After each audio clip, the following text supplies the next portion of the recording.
Alright, for today's lesson, what you guys are going to do is watch this video on how to feel your heartbeat. It's about 3.5 minutes. So just watch the video, and right here is your Google Doc.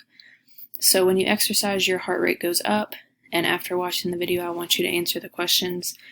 So number 1 is going to come straight from the video. It's pretty straightforward. You're going to see her demonstrate on how to check her heart rate or your pulse.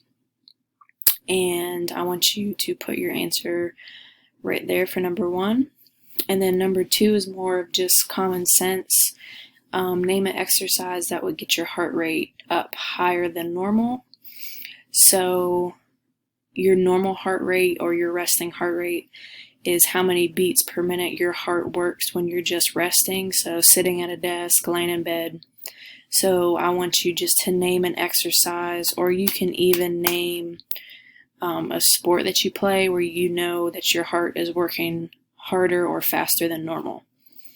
So that's what I want you to do for number 2. Number 2 is not coming from the video, it's just kind of more of a common sense question.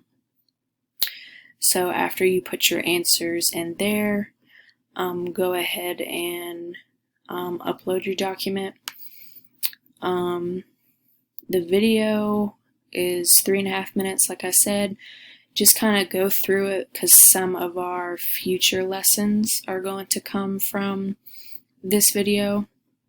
This week we're going to talk about heart rate and exercise and how to find your target heart rate zone and stuff like that. If you remember the standards, that's where, in some of the standards, knowing how to find your target heart rate is in one of those. So that's what we'll be doing this week. So again, you're going to watch this video, and then you are going to answer the 2 questions. And that's it. So if you happen to have questions, just email me and let me know. If you have questions from the previous week before spring break about any assignments, you can go ahead and ask me that too. But that's pretty much it. So when you're done, just go ahead and upload your doc, and that's the lesson for today.